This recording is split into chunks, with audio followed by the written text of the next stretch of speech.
Hello again, ladies and gentlemen. Welcome back to the Unsung Heroes, and we are here to wrap up the Seattle Supercross, a very rutted, technical, challenging, chewed up, tricky racetrack. Lots of adjectives you could use to describe the racing on Saturday night. But once again, of course, privateers out in full force, giving it their all as they compete for spots in the main event and spots among the top riders in the sport. I am Trey Stire, your host. Thank you so much for listening.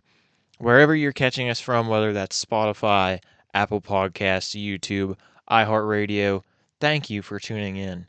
If you're a reader and you like to read instead, of course, the articles are up on treystire.wordpress.com. Just head over to the recent work tab and you'll see all of our recent articles there. For those of you who, of course, love to listen to the show, be sure to tell a friend. Be sure to spread the word of not only the Unsung Heroes, but also my podcast, the Stire Sound. When one eats, everybody eats. So hopefully we can see more growth, a little bit better setup, hopefully, here soon. And I hope you can hear a little bit of that right now. But thank you for tuning in and listening. Without further ado, we're going to hop right into it. And of course, starting off in the 250 West class, the final standalone 250 West race until the penultimate round of the season for Monster Energy AMA Supercross in Denver. Round 6, Seattle. Once again, no surprise, Maximus Voland, Hunter Yoder, the two Club MX Yamaha guys, were out front of the privateer group, and the two battled throughout the race. Maximus Voland was the only non-factory guy on the lead lap, 7th place. Luckily for him, it was a solid night. Of course, you look at the result on paper, not incredible, but he took a pretty rough spill in the second qualifying session.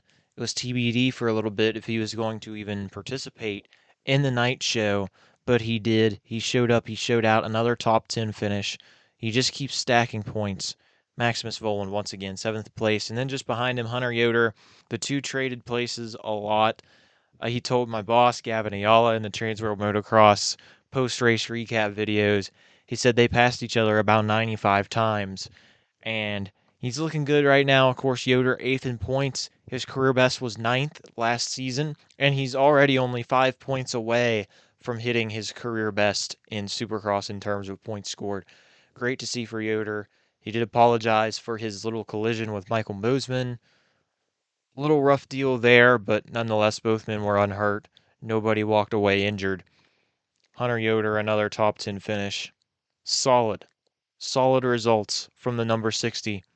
Speaking of Yamaha guys, 4 consecutive top 10s now for Toyota Redlands, Barx Yamahas, Parker Ross.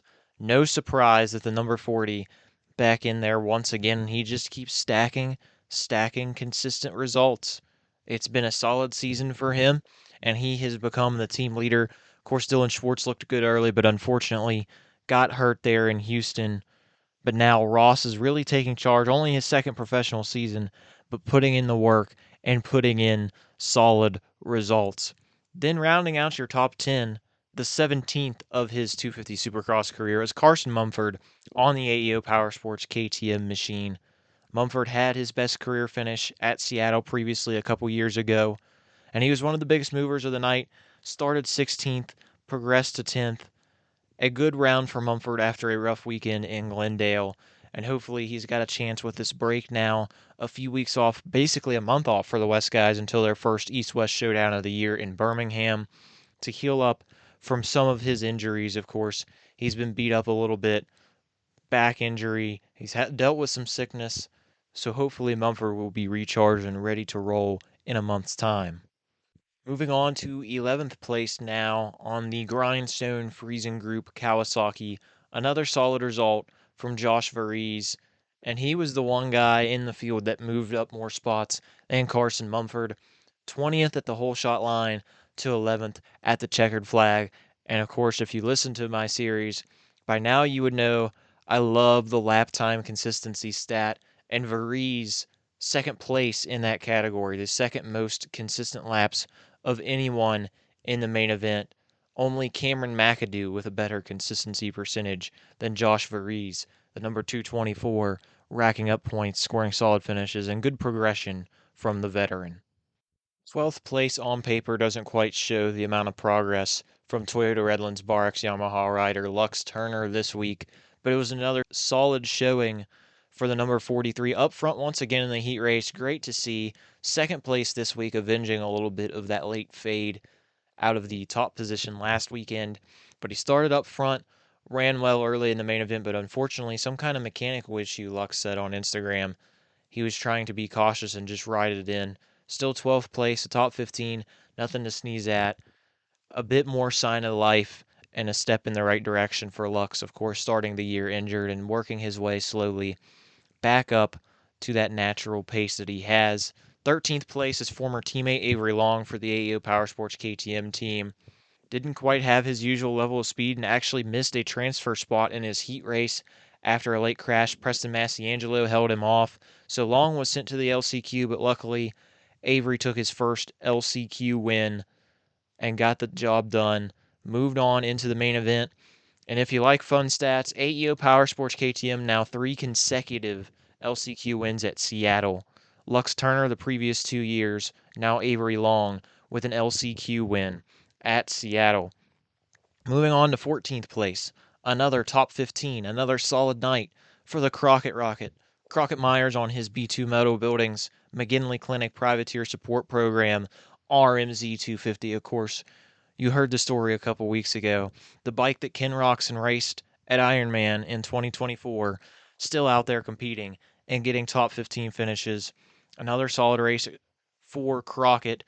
5 of 6 to start the year, and his only D&Q was because of mechanical issues at San Diego. So anytime he's had a fully functioning motorcycle, he's put her in the show. And he is only one start away from doubling his number of starts that he had at the beginning of the season, which he had 3 previous main event starts entering this year. 15th place, best weekend of the year for Aiden Shive. Got over his sickness from Glendale. 5th place in qualifying. What an impressive showing.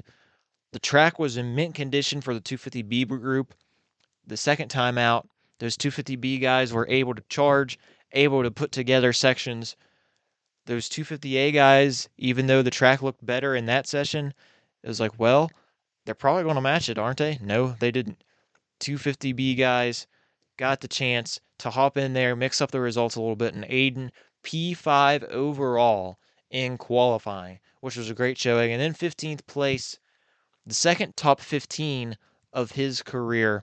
So steps in the right direction for Aiden. And he's another guy that's went 5 of 6 this year. Apart from an early LCQ crash at Anaheim 1, he's put her in the main event every single time, apart from that one hiccup. Great to see from the number 137. Matty Jorgensen back in the main event this week, 16th place aboard his SLR Honda. 4 for 6 for Matty. And once again, all 4 transfers from the LCQ. He was back to his LCQ heroics. On the last lap, reeled in that front pack, and then as Revin Gordon went Superman mode, and we'll talk more about that a little bit later, Matty Jorgensen was the beneficiary. I still think if Revin stays upright there, Matty's going to punt him, send him to the moon. He already did that in Houston. Those guys have a little bit of history. But Jorgensen, once again, sneaking into the main event. I wish he had some kind of C in his name or C in the team name because you could make a cardiac whatever joke, whether cardiac kid, cardiac cat, whatever. But the cardiac Dane doing it once again. Speaking of Europeans in the field, CDF Racing, Aqua Pool Supply, those pink and blue bikes you see, their final attempt of the season, and they finally put it into the show. Nico Koch, his second career main event, the German aboard his KTM. Yes, he's on a KTM, even though it's pink. He was looking good early in the heat race, in 8th place, I believe, in transfer spot, but for whatever reason, he decided to run it in and take out Brandon Ray and himself. B-Ray was very irate, very upset, told him he was number 1. Sure, it has the same meaning in German than it does in English, but either way, not happy, the 388. And then in the LCQ, he gets up front, gets to battle another fellow European, and really charge and compete. He had some good whoop passes, a little sketchy at times, but nonetheless, Nico qualified for his second career main event. and finished 17th overall, putting the CDF racing team into the show. Awesome to see these smaller teams and fledgling organizations get into the main event. And Nico, representing Germany as Dominic Thury, the Team Solitaire crew, weren't at Seattle. They were focused on the Arena Cross round in Reno, Nevada, I believe it was. Of course, 30 Supercross only, so it was Cole Thompson, Robbie Wageman there. But the only German in the 250 class this weekend to qualify for the main event, of course, Paul Bloy, his teammate, wasn't able to put her in the show. But congratulations to Nico and the CDF team. Speaking of small teams, Next Level Racing, 2 out of their 3 guys in the main event, Hunter Schlosser, Preston Massiangelo, 18th and 19th. We've been keeping track of Schlosser, saying that he is closing in on his best streak of consecutive starts, and he has now achieved that 5 in a row after missing Anaheim 1. Hunter Schlosser putting together one of the best seasons of his professional career to date, and his teammate Preston Massiangelo on the gas. Another heat race transfer, steps in the right direction, and a 19th overall finish for the Canadian. Gas represented once again in the top 22. Next level guys, Massiangelo has shown a lot of improvement this year. Schlosser back to becoming a weekly main event presence. Great to see signs of improvement and growth from those guys. 20th place back in the main event after a couple down weekends, the Italian Lorenzo Camporisi on his FRT Motorsport Kawasaki 12th career 250 class main event, went through the LCQ, survived the chaos there, and Italy, one of 6 nations represented in the 250 West main event. Great to see Lorenzo back in the race after a couple bad weeks, and awesome to see him in America in general after a few years away from the AMA Supercross series. 21st position, another Kawasaki rider. Shout out to Logan Leitzel putting her in the show. He was so close, one spot away at Glendale, and he puts it in at Seattle. Of course, the PRMX guys were sporting some custom Seattle Seahawks themed graphics, and Logan putting the number 208 machine in the show in front of the 12's third career main event for Logan in the 250 class, 4th total with his 450 start at East Rutherford last year, or Foxborough rather. Got my mutters mixed up there for a second. But nonetheless, Logan went straight through his heat race. He was top 20 in qualifying. He said he rode a little bit tight in the main event, but regardless, as I always say, a bad main event is better than a good night of not qualifying. Cool to see the number 208 back in the main event. Justin Rodbell rounding out the field in 22nd place. Probably would have been in that 15-18 range as he normally is, but unfortunately took a wild ride. Lucky to be okay after a wild crash over that gap double. Brought out the Red Cross flag for a little bit. Thankfully, Justin was all right. Got up, walked away under his own power. Unhurt, just shaken up, but it was a big crash nonetheless. I haven't personally seen video of it, but Justin said he is okay on social media and going to take some time to get his body right and heal up before the next round of 250 West class action. But great to see Justin okay. Glad that there were no major injuries there. Moving on to news and notes from outside of the points. Ronnie Orez was running up front in the LCQ for a bit, number 873. He's an Arena Cross regular, lasting impression race team supporting him. He was gaining some ground for a little bit, but unfortunately got a little squirrely in the whoops and went down pretty hard. Thankfully, he got back up, started racing again, and as I mentioned a little bit earlier, Revin Gordon on the Grindstone Freezing Group Kawasaki. It's kind of a night of what ifs for Gordon. He was looking for his second start, of course. He made the main event in Glendale, the first of his career. Ran, I think, 5th or 6th place in the heat race. He was looking good very early on, but unfortunately, the wheels came off, proverbially, not literally, because that would have been another story to talk about. But Gordon just faded through the pack, didn't quite have the speed, struggled in the whoops all night, it looked like. And then he was fighting for that last transfer spot, of course, with Jorgensen. Then cases a jump, goes Superman mode. It's like his trick button got stuck in one of the MX versus ATV games. It's like an Untamed when you just hold that bar hop forever or hold that no footer. His trick button got stuck or something like that. He was Superman and hits the concrete floor, of course, slides out. And shout out to Sean Ogden from Vital MX for leaping over the bike. He wasn't hurt. Thankfully, no photographers, videographers were harmed in the accident. Seems like Revan is okay for the most part. Probably a little embarrassed after that, but it made for a very interesting visual, a very viral social media clip. I don't know how many views some of those clips have, but definitely a wild looking ride and a very chaotic end to a disappointing night. Now moving over to the 450 class, and once again, Joey Savacci leading the way on his quadlock Honda of the Privateers. 8th place finish, and he said after the race, his goal throughout the year has been to finish in that 5 through 8 range. In the 4 races he's had with no crashes, no crazy circumstances, he has been right there. 5th, a couple 6ths, and 8th. He is fighting among some of the top factory riders every single week, still in the top 10 in points, looking for his second consecutive playoff berth. And he is having a great year so far. I think one of the most impressive riders, considering all of the factory talent in the field. Justin Hill, just shy of another top 10, 11th place.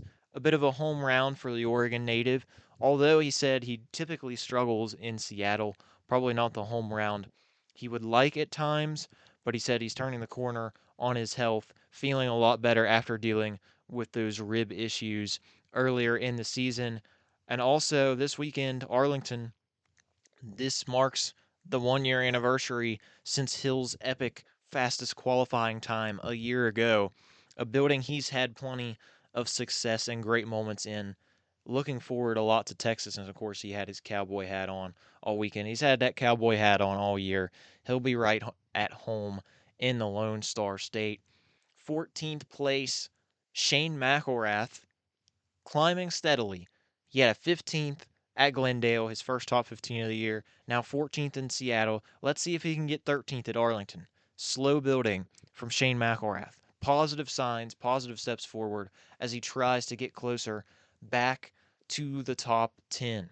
Speaking of positive signs, a huge day for the KMR Champion Tool Storage KTM crew. Of course, Kevin Moran's the team owner there. He was back in the main event. Grant Harlan's third race of the year. Moran's P15, Harlan P16.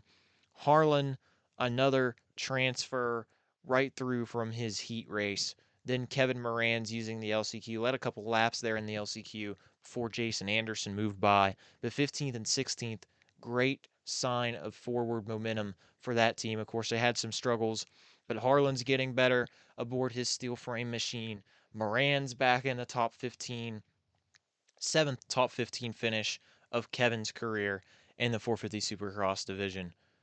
Excited to see where those guys go and how the momentum can carry them farther. Mitchell Harrison, 6 for 6. Money Mitch. He just continues to plug away and put it in the main event. And finally, he transferred through a heat race, and I know he was stoked about that. Great battle between himself, Vince Friese, and Kevin Moran's at the end of that race. He just beat Moran's. Great battles there for the last transfer spot. And finally, Harrison didn't have to worry about going through the LCQ. So shout out to him. Finally getting through there without any stress, of course, like I mentioned earlier. PRMX sporting some Seahawks graphics. Not sure how Michigan native Mitchell Harrison felt about that. Don't know for sure if he's a big NFL fan. I would guess he's a Lions fan if he does follow the sport. But nonetheless, Mitchell Harrison, 6 for 6 to start the year. Speaking of, Vince Friese also 6 for 6. His best friend, of course, that wiped him out at Anaheim too. Another quiet but solid weekend for Vince. They were pitting out of a Chevy Express van, unfortunately, the ISRT Kawasaki hauler, the usual truck and setup, getting some maintenance. So they were a little bit behind in terms of the pit setup. Just had a white Sprinter van, Chevy Express van there with them. But Vince put it in the show again. They're keeping the momentum going. And now this weekend, ISRT going to have a 250 rider in the field. Noah Viney will be competing for that organization in the 250 East class. So they will be back to multiple riders under the awning. Of course, Max Miller missed the last couple weeks due to injury. Sandwiched in between those Kawasaki riders is a former Kawasaki rider. We mentioned him a little bit after Houston. Ty Masterpool showed up to that race with a blacked out motorcycle, but he is back and now he has some backing from the Gizmo Racing Yamaha team. Unfortunately, Stefan Rabini suffered an Achilles injury at San Diego, but now Masterpool moving into that second Gizmo Racing seat alongside Freddie Noren. And Ty, in his second attempt of the year, puts it in the main event. 18th place finish. One of his previous 450 Supercross main event starts was at Seattle, so apparently a fan of the Pacific Northwest dirt and conditions is Ty Masterpool. But the number 44 back in the main event picture. Speaking of Yamaha riders back in the main event, he made the Triple Crown in Houston, then unfortunately missed after a crash in Glendale. But back in the show was Tristan Lane aboard his McGinley Clinic Privateer Support Program machine. Solid weekend for him. 20th place finish, nothing crazy. He also had a wild practice crash, kind of like fellow Yamaha rider Maximus Voland, but lined up for the night show, put her in through the LCQ. 21st place, your final privateer in the order. 22nd was a factory rider this week. But Josh Cartwright, two in a row now for the number 519. Ladies and gentlemen, welcome back to the Unsung Heroes of Seattle Supercross. We got an interview back this week on the show. Joining us from the 450 class, he rides a Kawasaki number 519, supported by companies such as FMF, Power Sports in North Texas, Skills Racing. His second straight main event after a long road back to the top 22. Please welcome your 21st place finisher from Seattle, Josh Cartwright, to the show. Josh Cartwright, welcome to the Unsung Heroes, and thanks for the time, man. How are we feeling today? What's up, guys? Yeah, thanks for having me on.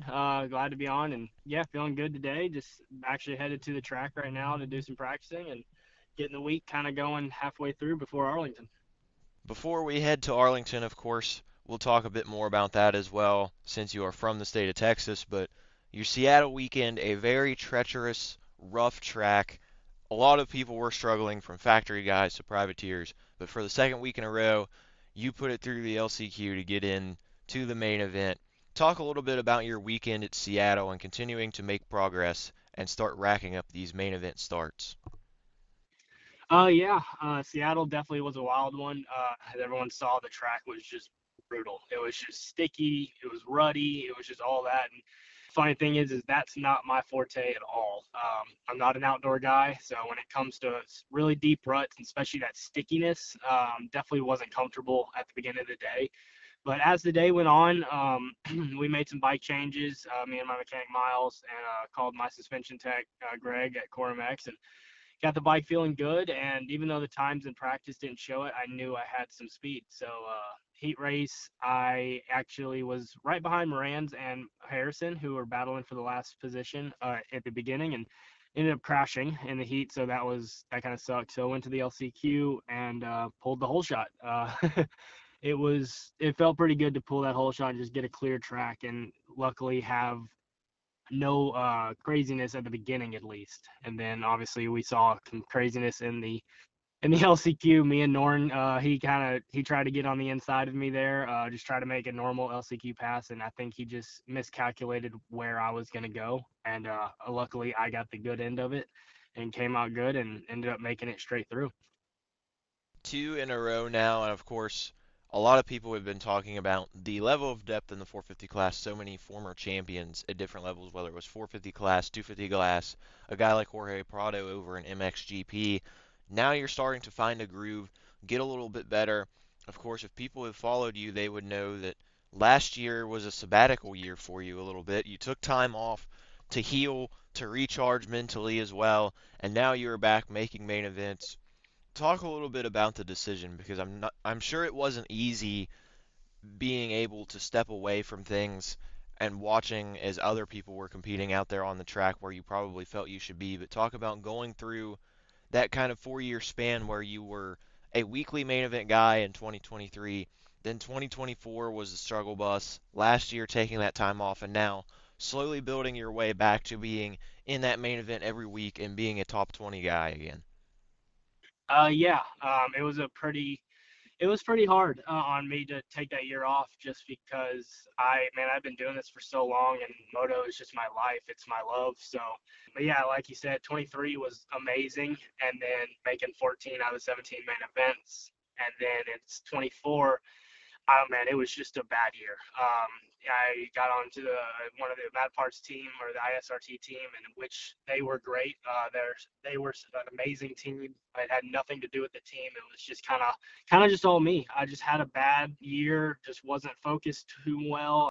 Other different things in my life were going haywire. So it just kind of this kind of was a bad year. So I think for when it came to 25, at the end of that year, I went and did a race in Quebec and ended up tearing my ACL at the end of that year. So, and it didn't put me back on the bike until barely January. So I just decided to just take a year off and just kind of bring back myself, like find myself again mentally and just everything, and just take a break, because I think that would have been my 11th year in a row to be doing it, and I was just tired. I think maybe just working, the school and everything over the past 10 years finally caught up and just hit me. So yeah, I took the year off. It was kind of nice, but it didn't last too long though. I mean, because I think I got on the back on the bike, and like halfway through the season, I saw that Birmingham was close enough to drive, and I was like, I'd been riding for about a month or two, and I was like, hey, let's go do it. Let's just do it for fun. I think I had like 2 or 3 days on the Supercross track, and just did a couple last year for fun, because I knew I was gonna come back for 26, and I wanted to at least get on a Supercross track, like a real get into the groove of it all, just so it wasn't 2 years from getting on the track. And yeah, so we ended up just going full back into it this year, all 17 on my own program. I decided that like with the team thing, I realized that year in 24 that I'm just done with teams really, unless it's some giant factory ride. Like I'm just kind of done with just the teams, just because I'm not 20 years old. I'm not trying to get a huge factory ride anymore. I'm 30. I still love this sport, and I still am good enough to make main events. So I just decided to go back to my 23 roots, back on my own program, doing my own stuff. And obviously, it's working pretty good this year. I'm feeling better on the bike than I've ever done. I went to MTF in the off season to get a month of boot camp in. I really went into it this year, and I think it's really showing. Obviously, the first 5 rounds, or first 4 rounds, I didn't make the main event, but obviously, like you said, this field is just deep this year. It's wild how crazy it is, and now that a couple people have gotten hurt, but I've made some bike changes. We finally got some VP race gas in there.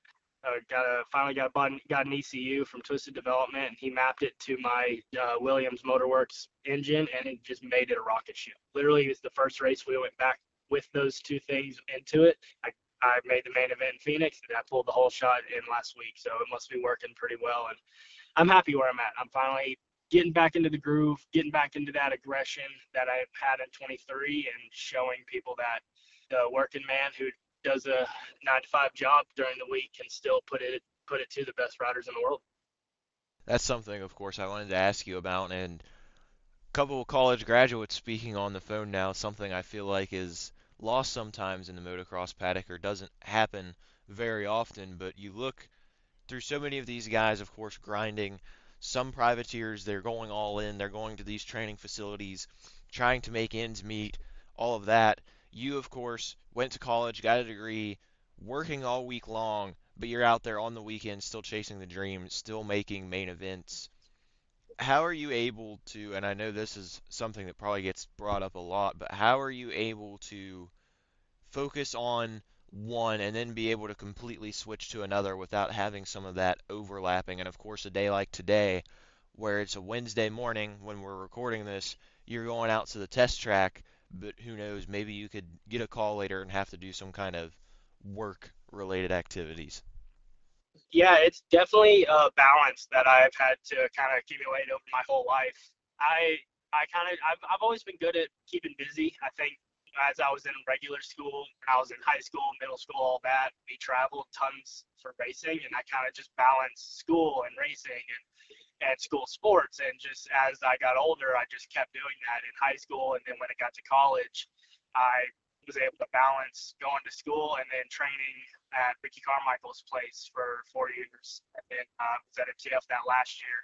there, and it kind of I knew that that was going to be my path. Like I wasn't going to be like an Adam Cincerillo or any of those guys who had the factory rides and in the amateur world and were going to be top dogs in the factory or in the pro ranks. We knew that I mean, obviously it was a possibility, but I wanted to have a backup plan just in case it didn't happen, and that's what we're doing now. And I ended up getting a job in the IT world here in Texas for UT Texas, taken care of as a data analyst. Luckily, in IT, that's what I went to school for, was information technology, and luckily in this field, a majority of it is remote. I think when I started the job, it was we had to go into the office 3 days a week and then 2 days remote. And then it was kind of during the whole COVID time, so they kept making it down and down and down. And now we only have to go into the office 1 day a week, and then the rest is remote. So it definitely helps me be able to travel, be able to do stuff like that. But obviously, I've told my boss this. I've told everyone in the work. I said, look, my work for y'all comes first.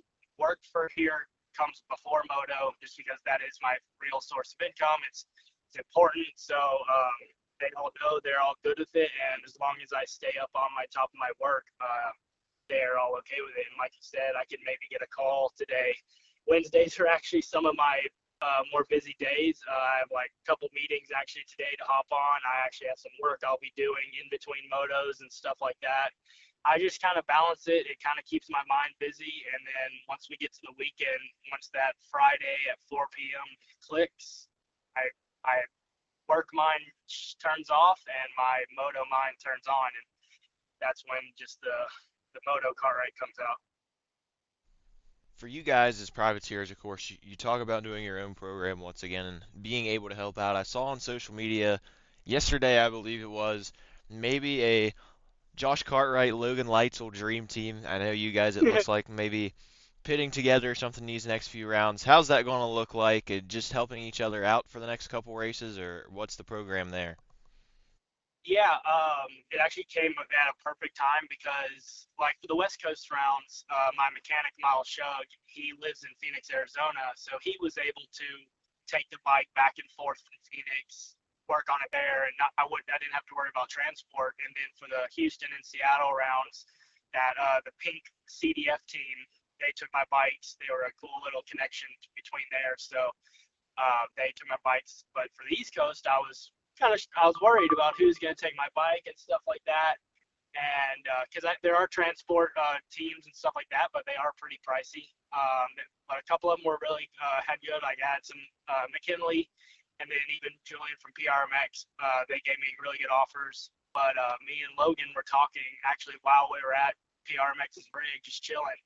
And he said he was going to be driving, and he had plenty of room in his van. So we kind of just made up an idea to kind of come up with a JC Logan Leitzel 519 208 team, and we're just going to be pitting together. We're going to combine our tents and have like a little privateer race team together. And I think it'd be pretty cool because he's a good friend of mine. It'll be a good fun vibe, and yeah, it'll be cool. Sounds like a pretty great duo to me. Fun guy to talk to, Logan. Great dude. Always run into him in the pits, and he's got some of those hot sauces. So if you're going out to the races and listening, maybe swing by and check you guys out. But my last question for you, of course, you're living in the great state of Texas now, and we have around Arlington, of course, AT&T Stadium, home of the Cowboys, pretty much your home race as of now.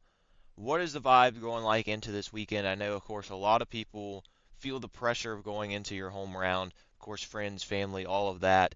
What are the vibes feeling like? Of course, you're starting to get that momentum rolling, getting into these main events.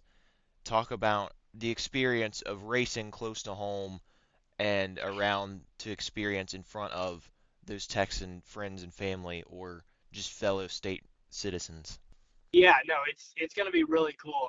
I've been living here for about 4 or 5 years now. Like originally from Tennessee, but now that I'm a Texas boy, it's cool to have this race literally in my home state, and home city basically. I only live about 20 minutes from the track, so it'll be really cool to be able to just sleep in my own bed, have my own breakfast, have all that, not pay for flights or hotels because we all know all that. That's the biggest part of the privateer status is like just all the expenses. But no, it's going to be really fun because I have a lot of my friends coming out. We have tons of just supporters this year. I have a really cool sponsor for this weekend, Mojo Motorsports and Mojo Electric and Solar.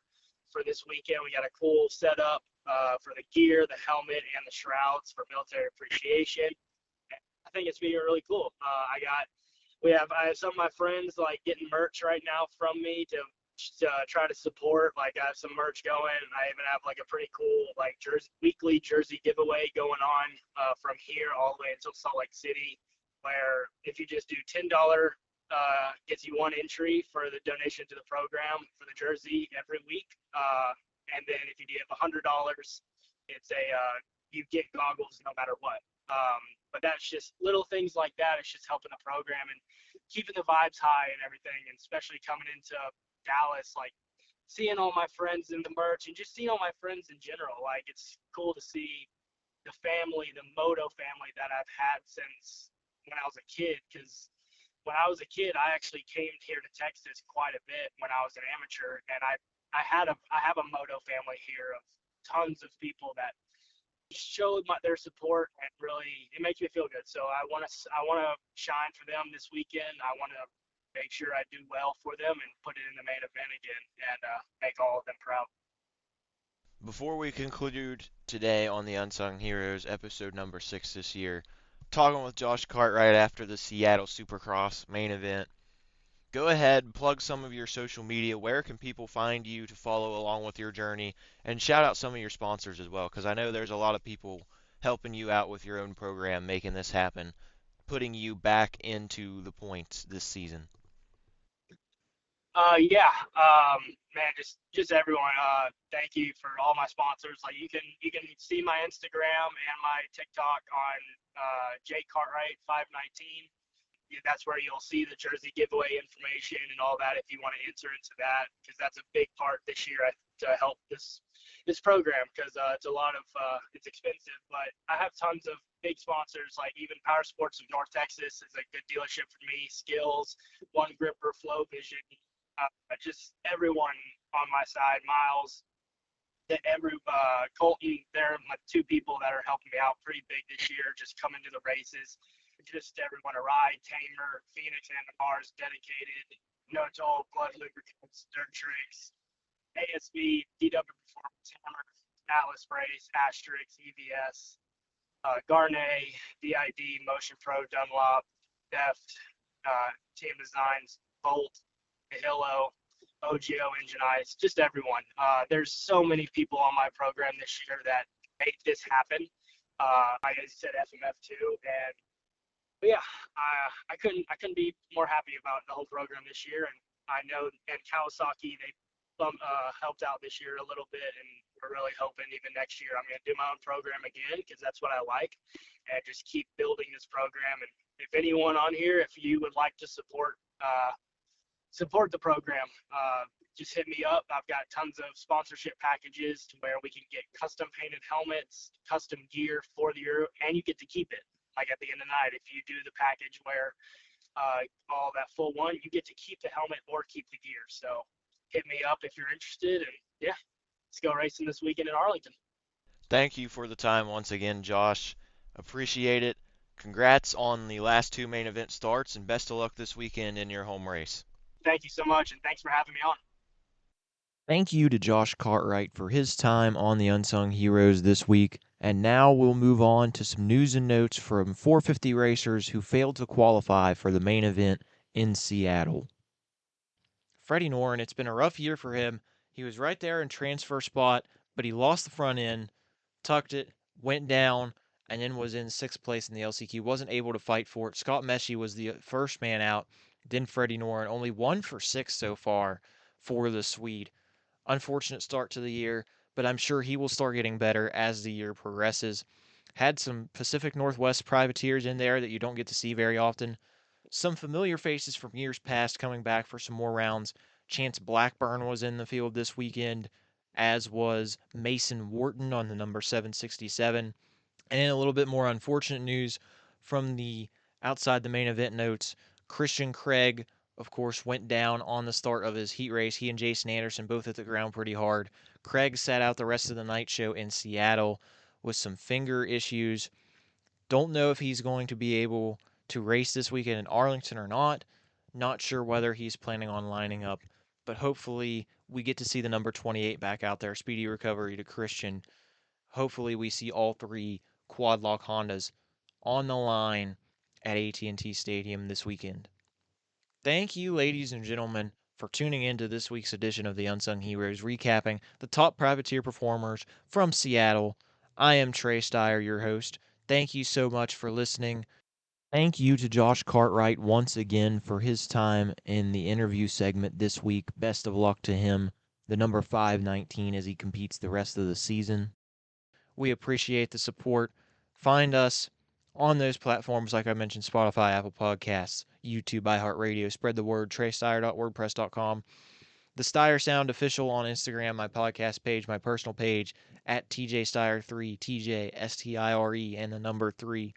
Thank you so much for tuning in, and we will be here to recap the first 250 East round of the season in Arlington, and I will be in Arlington, so I'll have a bit more observations from the privateer ranks. Thank you for tuning in. Have a great week, everybody, and I hope you enjoy round number 7 this weekend.